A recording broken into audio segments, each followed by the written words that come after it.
Jésus-Christ, la parole vivante, la parole révélée.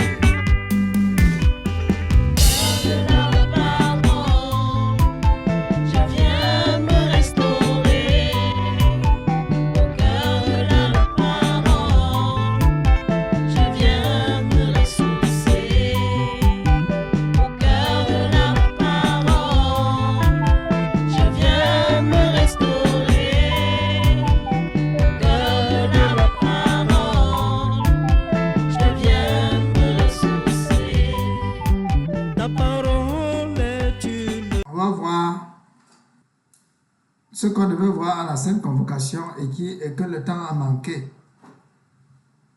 On va voir le rôle que Constantin a joué dans la chute, dans la mort de l'Église. Dans la chute de l'Église. Il faut déjà dire que Constantin, c'est l'empereur romain. De son nom complet, Constantin Ier.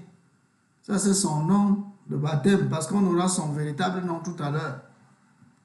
Constantin Ier ou encore Constantin le Grand. Il est né en 272 après Jésus-Christ à Naïsus. Naïsus, c'est aujourd'hui la ville qu'on appelle Nice, en Serbie.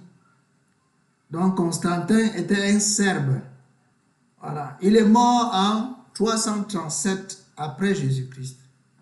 Il a été empereur romain de 306, je vais dire de 306 à 337 après Jésus-Christ. Alors, quel est le rôle que Constantin a joué dans l'histoire? On dit que Constantin est célèbre selon plusieurs raisons majeures. Premier point, il a mis fin aux persécutions des chrétiens. Mais là, ça c'est entre guillemets. Ça c'est entre guillemets. Donc, si vous écrivez ça, vous mettez entre guillemets. Je vais vous expliquer tout à l'heure pourquoi il faut mettre ça entre guillemets. Parce que ici, c'est le fruit des recherches. Et nous allons faire rapprocher les recherches à la parole.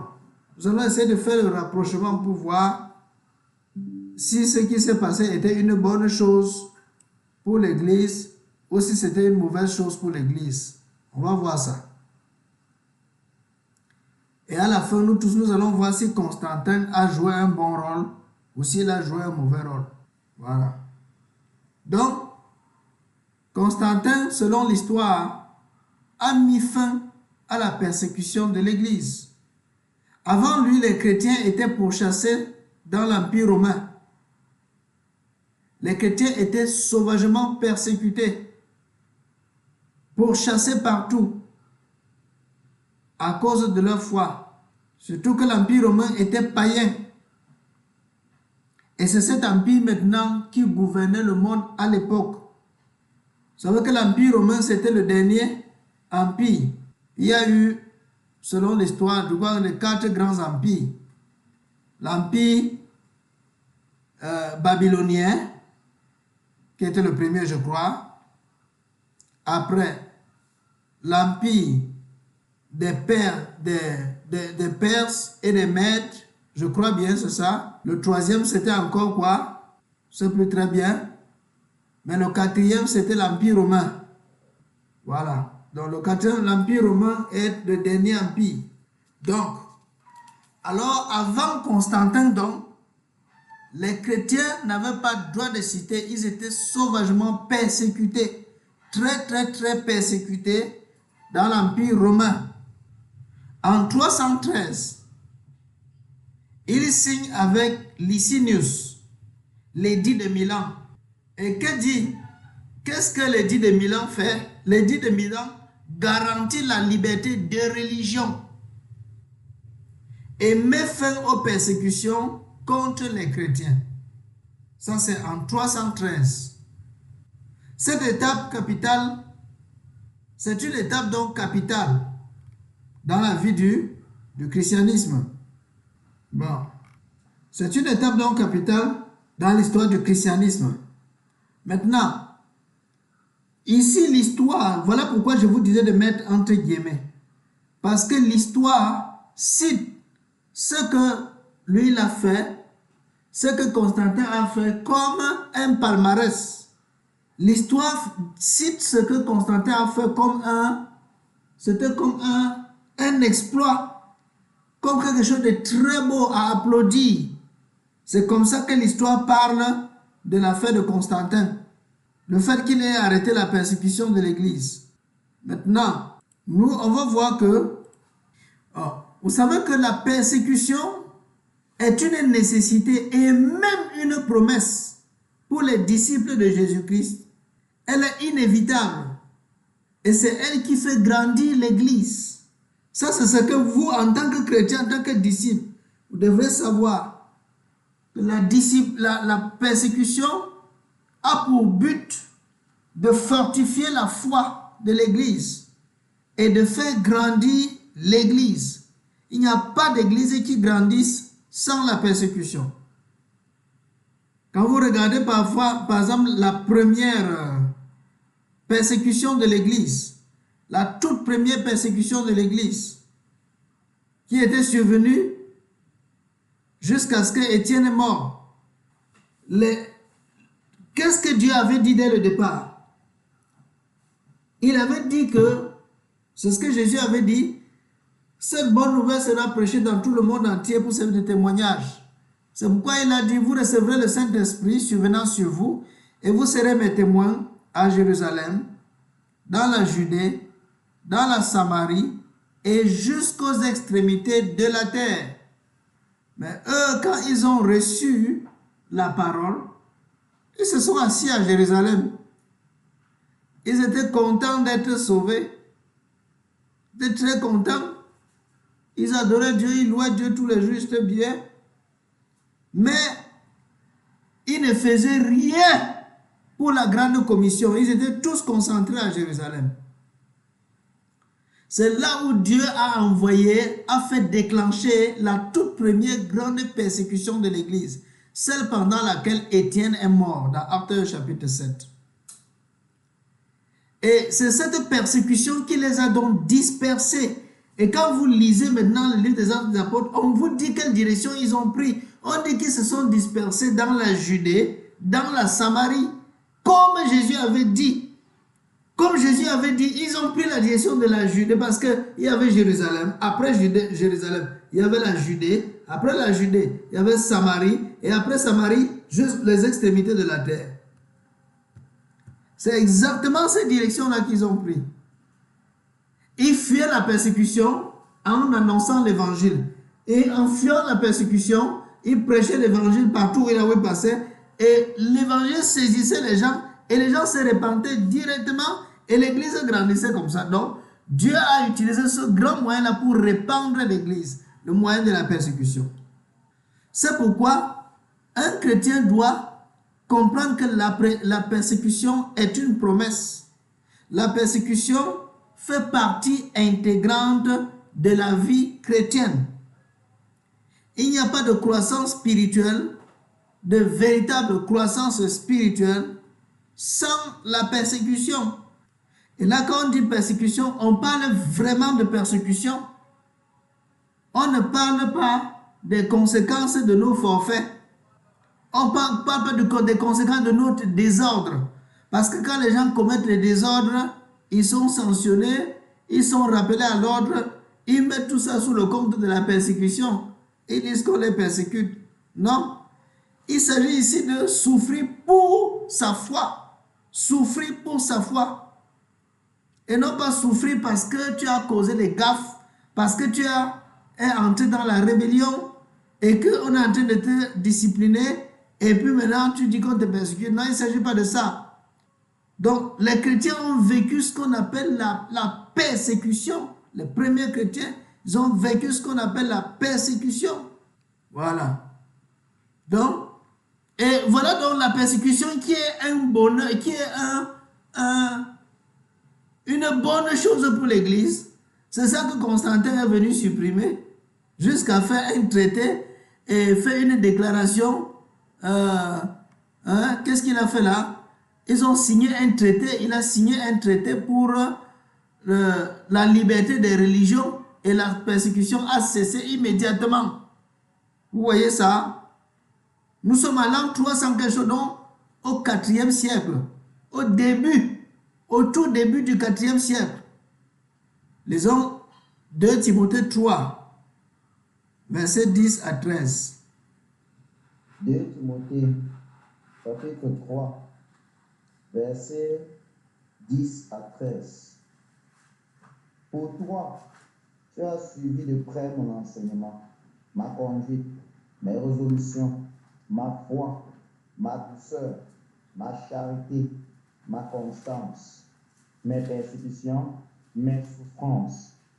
À quelle souffrance n'ai-je pas été exposé à Antioche, à Icône, à Lystre? Quelle persécution n'ai-je pas supportée? Et le Seigneur m'a délivré de toutes. Or, tous ceux qui veulent vivre pieusement en Jésus-Christ seront persécutés. Mais les hommes méchants et imposteurs avanceront toujours plus dans le mal, égarant les autres et égarant eux-mêmes. Amen. Amen. Vous voyez que l'apôtre Paul, quand il parle à son fils Timothée, il lui parle de ses persécutions. Il lui dit, tu as suivi de très près mes persécutions. À quelle persécution n'ai-je pas été exposé? Ici, là-bas, par-ci, par-là. Et il finit par donner la règle générale. Ce qu'il faut retenir, c'est que tous ceux qui veulent vivre pieusement en Jésus-Christ seront persécutés. Là maintenant, ça devient une loi perpétuelle, ça devient un principe, ça devient un mode de vie. Que tous ceux qui veulent vivre pieusement, s'attacher à l'enseignement de Jésus-Christ, selon la vérité, seront comment? Persécutés. Seront persécutés, ça c'est inévitable, on ne jongle pas ça. C'est pourquoi l'apôtre Paul, vous voyez, il cite ces persécutions. Il fait d'ailleurs tout un grand chapitre, je crois que c'est 2 Corinthiens, je ne sais pas si c'est 11 comme ça. Il cite tout ce grand chapitre-là sur ces persécutions. Il cite comment il a été frappé 40 coups moins 1. Il a été en proie aux brigands. Il a subi les naufrages, les morsures de serpents. Il a été bastonné à mort. Il a subi des choses. L'apôtre Paul, vous voyez, il fait tout un chapitre pour montrer que c'est une gloire pour lui de s'identifier à Jésus-Christ dans ses souffrances, dans sa mort et dans sa résurrection. C'est tellement important pour un chrétien de mourir, de passer par la persécution. Ce n'est pas un scandale. Aujourd'hui, comme l'évangile, le vrai évangile a disparu et que maintenant c'est n'importe quoi qu'on trouve, alors les gens prennent l'évangile comme la persécution comme un scandale. C'est-à-dire quand quelqu'un est persécuté aujourd'hui, c'est un scandale. C'est comme si il a fait quelque chose, la responsabilité tombe sur lui, on l'accuse, c'est comme s'il a fait quelque chose, il mérite même d'être persécuté. Je veux dire, c'est comme si on peut même l'accuser à la limite d'avoir fait quelque chose de mauvais avant d'être persécuté. Et pourtant, la persécution, c'est la réaction du monde par rapport à notre foi. C'est tout à fait normal. Le monde ne nous connaît pas. Jésus a dit, si le monde ne vous connaît pas, c'est que moi-même, le monde ne m'a pas connu. Le monde n'a pas connu Dieu. Vous voyez? Donc, vous voyez que l'apôtre Paul, il parle des souffrances comme étant une très bonne chose. Lisons Luc 11, 49. Luc 11, 49. Luc 11, partir au verset 49. C'est pourquoi la sagesse de Dieu a dit, je leur enverrai des prophètes et des apôtres. Ils tueront les uns et persécuteront les autres. Amen. Voilà. Je les enverrai des apôtres. Ils vont tuer les uns. On prophétise déjà. Donc, avant que celui qui doit être envoyé ne vienne, on prophétise déjà qu'on va le tuer, on va persécuter d'autres. Vous voyez? C'est déjà prophétisé. Jean 15, verset 20. Jean 15, le verset 20.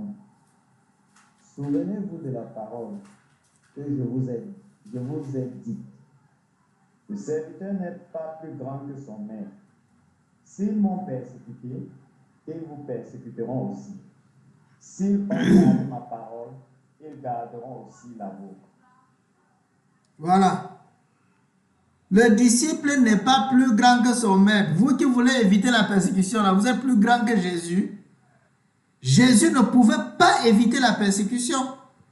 Lui qui est le maître, il a dit, si le bois vert brûle au feu, qu'en sera-t-il du bois sec? Le bois sec, c'est qui? C'est vous.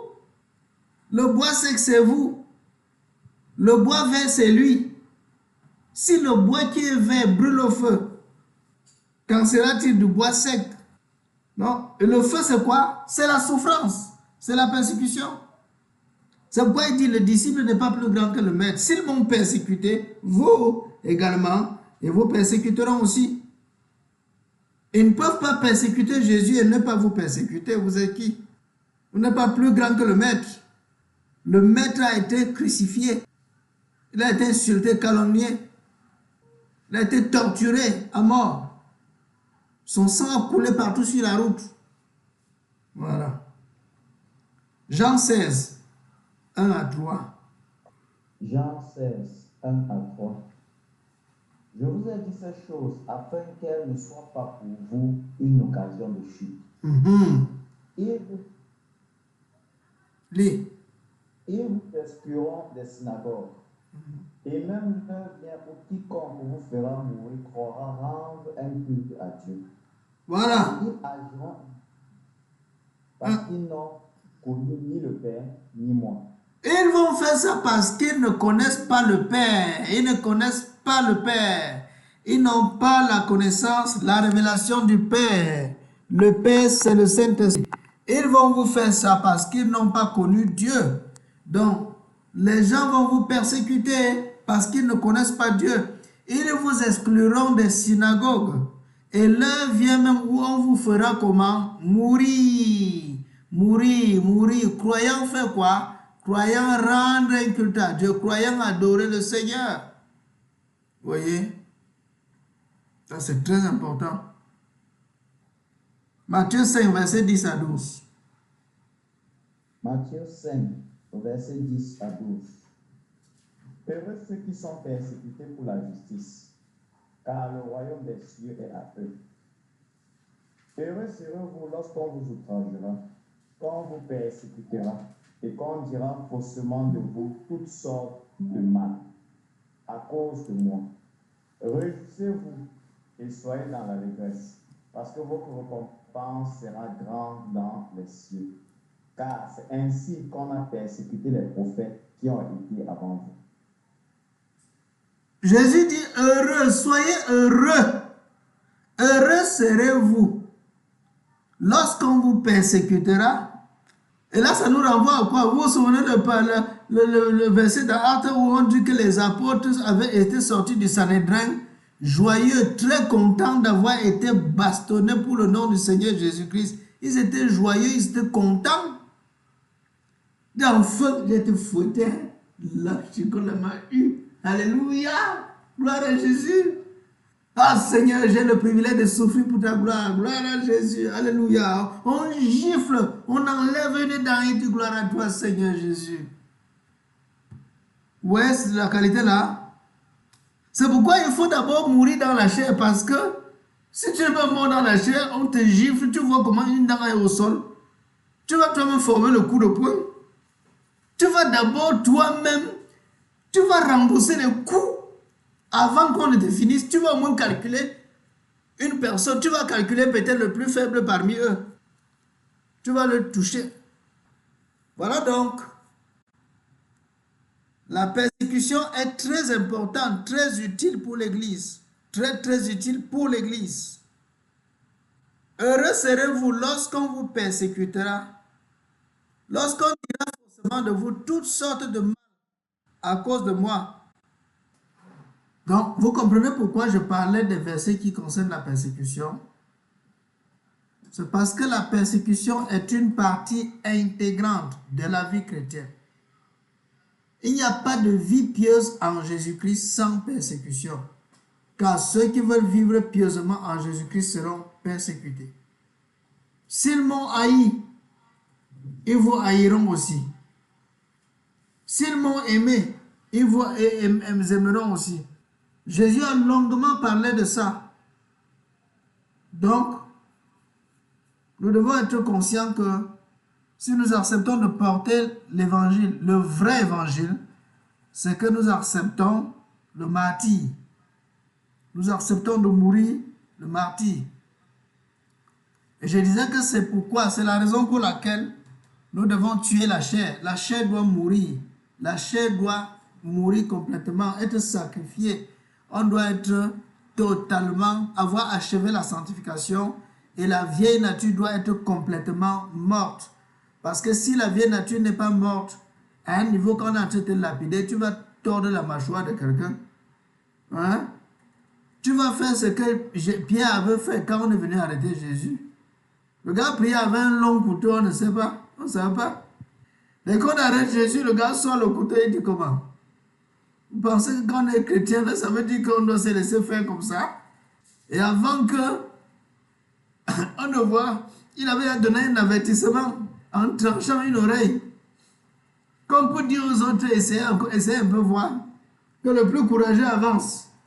Vous voyez? Donc, c'est pas comme ça.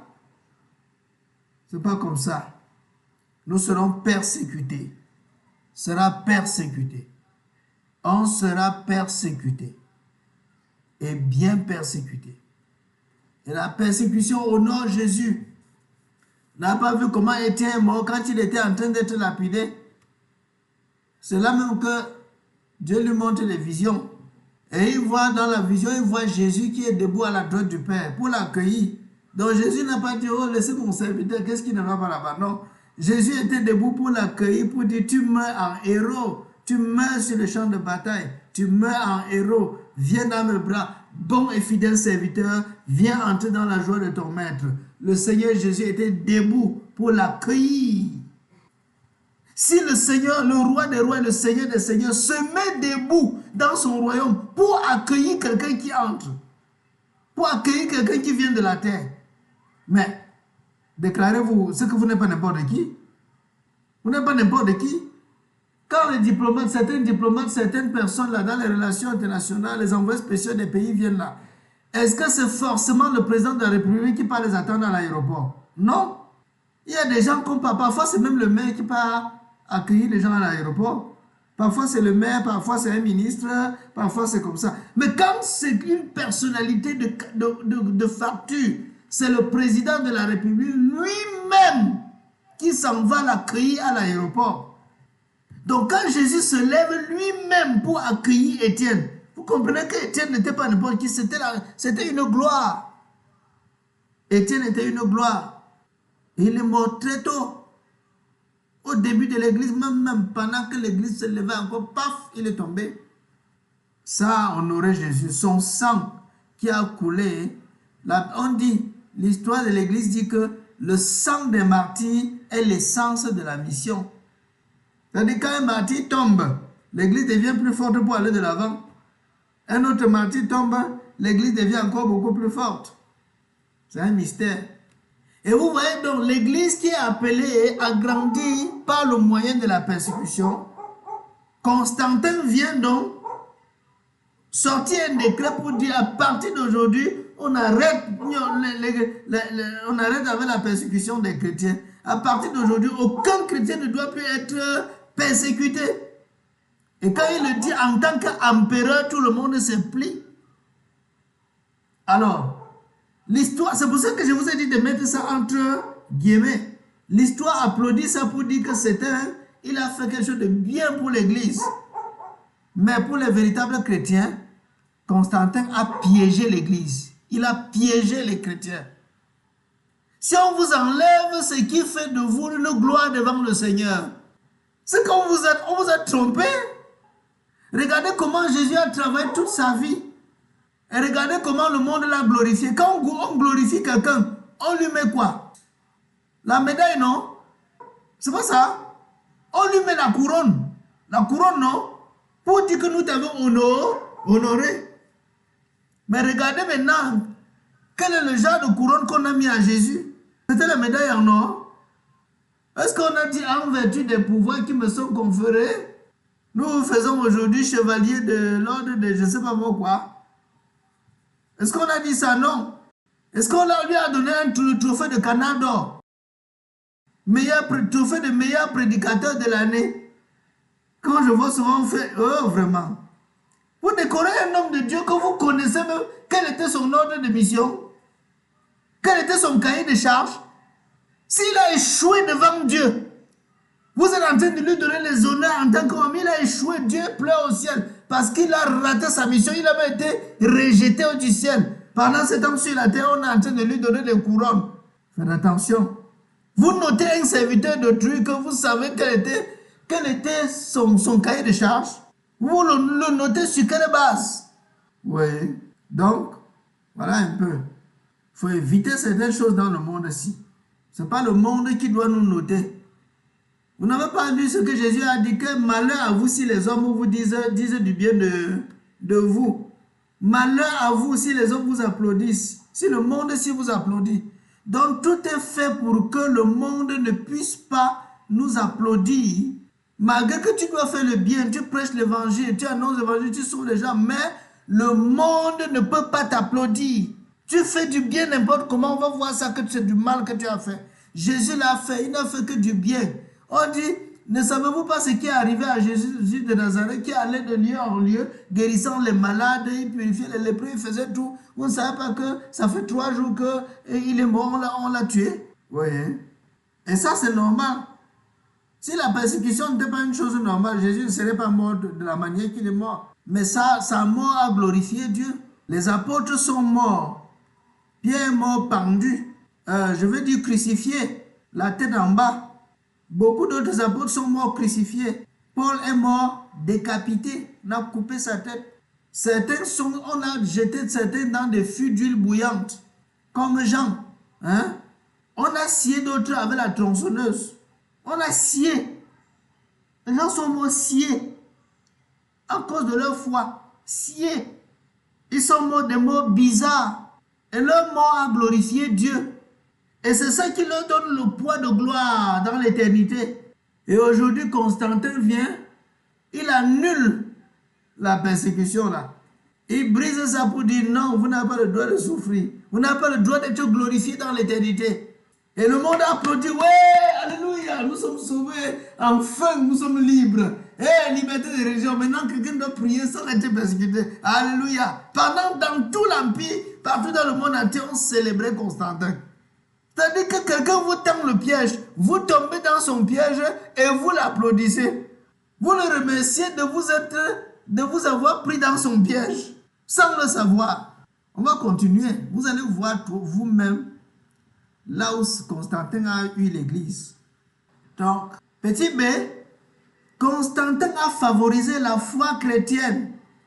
Voilà comment le monde voit.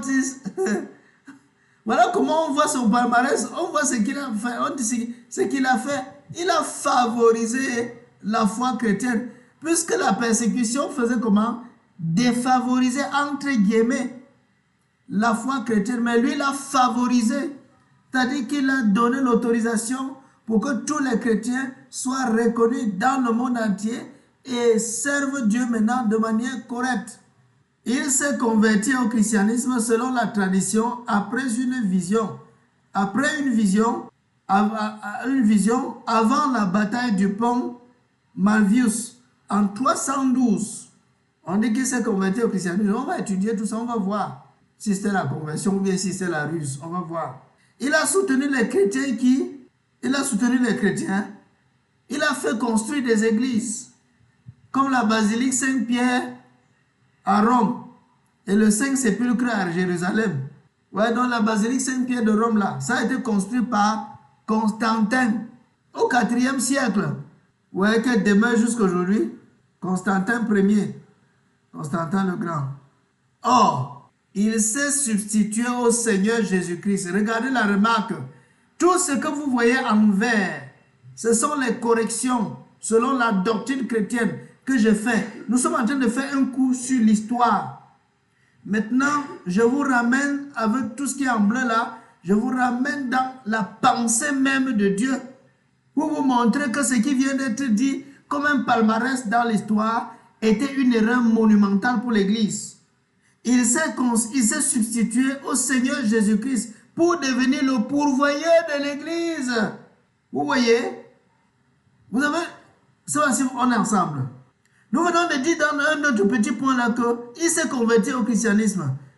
L'autre point, il a soutenu les chrétiens, fait construire des chapelles, comme la basilique Saint-Pierre, et puis l'église du Saint-Sépulcre. C'est lui qui a construit. Donc il a fait des dons, il a libéré l'argent pour que tous les chrétiens soient soutenus, que tous ceux qui soient soutenus, que les pasteurs de l'époque, les hommes de Dieu de l'époque soient entretenus par des salaires, soient entretenus.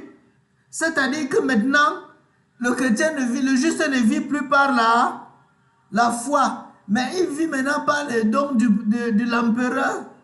Donc quand quelqu'un souffre, il écrit seulement à l'empereur pour dire qu'ici il y a des déshérités, il y a des gens qui souffrent, ici il y a telle chose. Le voyage missionnaire, non, c'est l'État qui prend soin. L'État de Rome qui prend soin maintenant des voyages missionnaires et de tout ce dont les chrétiens ont besoin. Voilà. Donc, ce qui fait directement que quoi? La foi des chrétiens est déconnectée sur Dieu, déconnectée de Dieu, et la foi est connectée sur qui?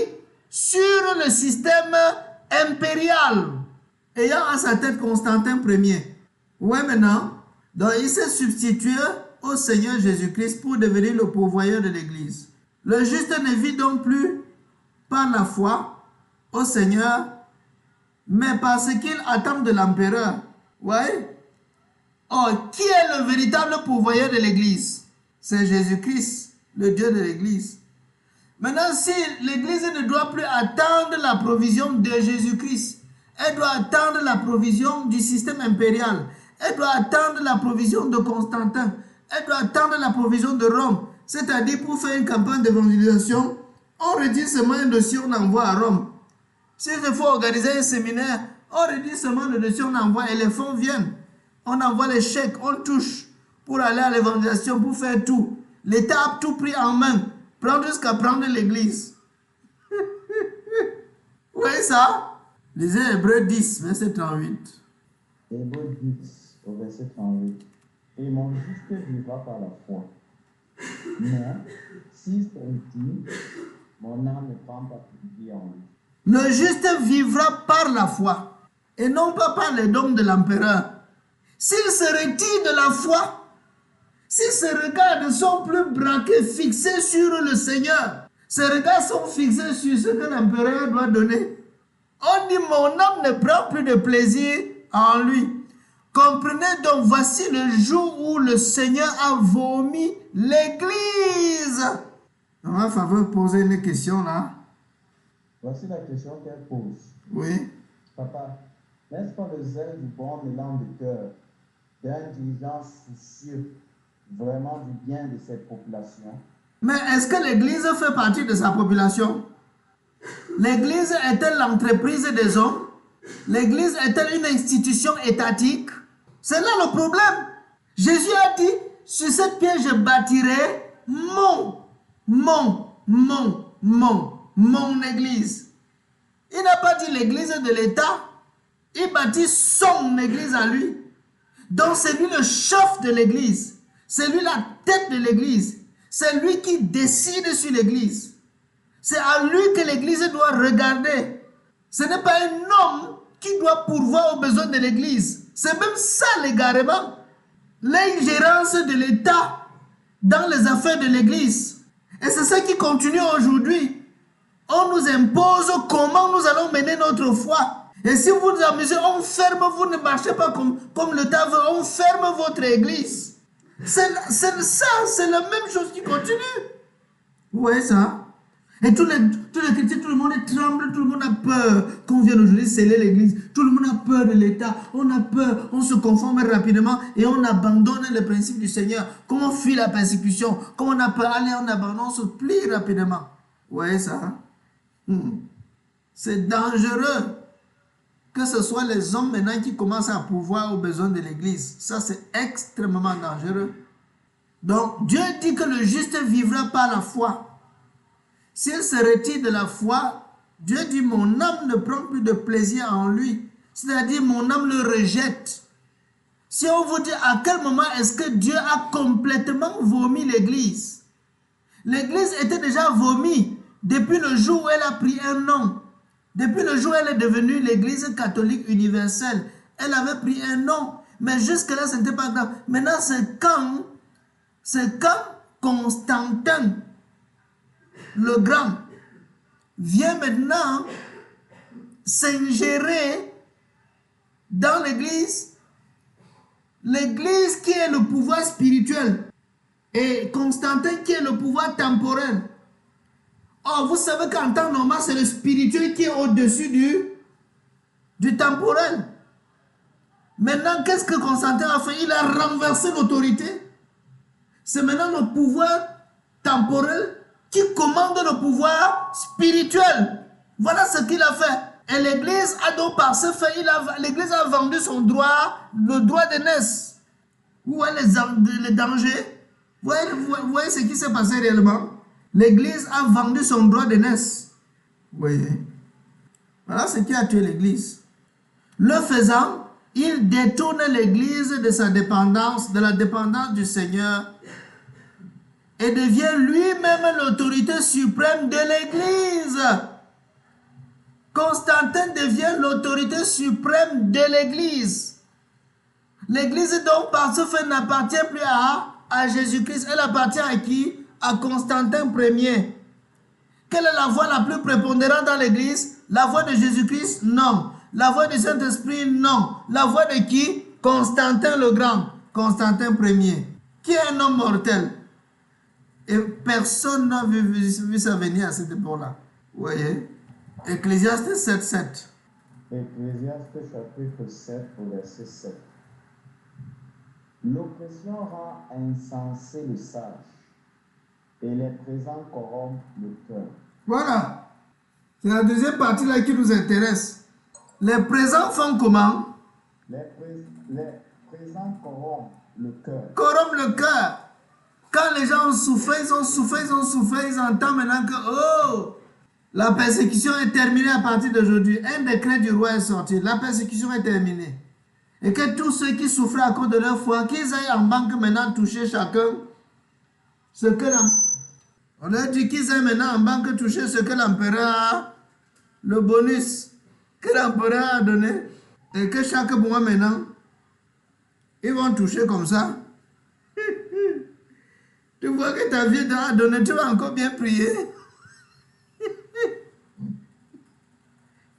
Tu vas encore aller évangéliser. Tu vas encore jeûner quoi? Puisque tu as tout. Hein? Proverbe 15, verset 27. Proverbe 15, verset 27. Celui qui est avide de gain trouble sa maison, mais celui qui hait les présents. Amen. Celui qui est avide de gain, il trouble sa maison. Mais celui qui hait les présents fera comment? Vivra. Celui qui fait attention, qui esquive les présents aujourd'hui, les églises sont mendiantes. Non, nous avons organisé un programme de ceci. Vraiment, on organise une collecte, on envoie les informations partout, même chez les païens, même chez les gens du quartier, pour dire que l'église a organisé une campagne contribuée. L'église a organisé un séminaire. L'église a organisé ceci. Tout le monde contribue.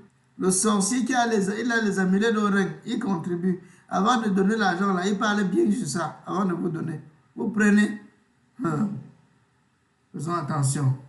Oui. On continue. Constantin a réuni le concile de Nicée en 325 après Jésus-Christ. le premier grand concile de l'Église pour résoudre les problèmes de division doctrinale, notamment le problème sur l'hérésie d'Arius. Il y avait une doctrine à l'époque qu'on appelait l'arianisme. C'était la doctrine d'un prêtre qu'on appelait Arius. Et sa doctrine disait que Jésus n'est pas Dieu. Et il était prêtre. L'église s'est donc divisée en deux. Il y avait une fraction qui disait que Jésus est Dieu. Une autre fraction qui disait que Jésus n'est pas Dieu. Que Jésus ne peut pas être Dieu. Maintenant, Constantin a organisé le concile de Nicée. Vous n'entendez pas ici que les apôtres, les évêques ou bien les pasteurs se sont rassemblés. Non, vous n'entendez plus ça. Maintenant, c'est Constantin qui organise, qui gère les problèmes de l'église. Tout ça veut commencer par quoi? Arrêter la persécution et commencer à donner de l'argent à l'église. Libéraliser l'église. Vous voyez? Maintenant, c'est Constantin qui organise le concile de Nicée en 325. Oh, regardez ce qui est écrit en vert là. Depuis quand un roi laïque et profane doit-il résoudre les problèmes doctrinaux de l'église, les problèmes doctrinaux et spirituels que l'église de Jésus-Christ? Voyez? Où sont passés le Saint-Esprit et les apôtres de Jésus-Christ? Ils sont où? Pour que ce soit maintenant un païen. À l'heure actuelle, là, il est encore un païen qui vient organiser l'église à l'échelon planétaire. Lorsqu'il y a un problème, quand l'église est authentique, lorsqu'il y a un problème doctrinal à l'église primitive, quand il y a eu un problème, comme le problème de la circoncision, les apôtres ont convoqué la conférence de Jérusalem, que vous voyez dans Actes chapitre 15. Ils ont résolu le problème sous la direction du Saint-Esprit. C'est pourquoi vous voyez là-bas dans Actes chapitre 15, il dit que quand ils prononcent la déclaration finale, ils disent que il a plu au Saint-Esprit et à nous. Il a pris au Saint-Esprit et à nous. Donc ils ont pris leur décision conjointement avec, dans le consentement du Saint-Esprit. Oui. Donc, faisons très attention. Je crois qu'on va s'arrêter là. On va me permettre de souffler un peu. La fois prochaine, on va continuer. Donc, que Dieu vous bénisse abondamment. Voilà un peu le début de ce que Constantin a fait. Ne soyez pas pressés. On va suivre tout ce que Constantin a fait. Et on va voir l'impact de tout ça sur l'Église. Voilà comment l'Église a commencé par mourir. Vendre le droit de l'Est. Se déconnecter du Seigneur pour se connecter sur un homme. Voilà d'où est venue la mort de l'Église. Qu'est-ce que Vanessa dit? Elle a dit que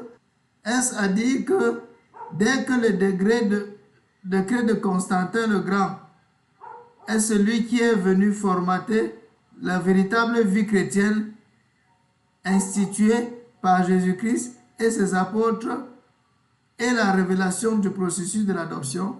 Mais c'est exactement ce que nous sommes en train de dire. L'Église est officiellement morte sous Constantin. Elle a officiellement pris vie à la Pentecôte. Elle est officiellement morte avec Constantin. La mort officielle de l'Église. Parce qu'avant ça, elle était déjà morte, mais c'était officieuse. C'était de manière officieuse. Mais de manière flagrante. C'est avec Constantin. C'est lui qui a tué l'Église. Qui a enlevé à l'Église son droit d'aînesse. Vraiment que le Seigneur nous fasse grâce. Amen. On s'arrête là. On va prier.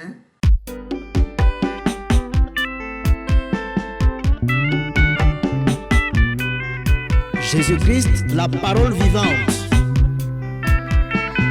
La parole révélée.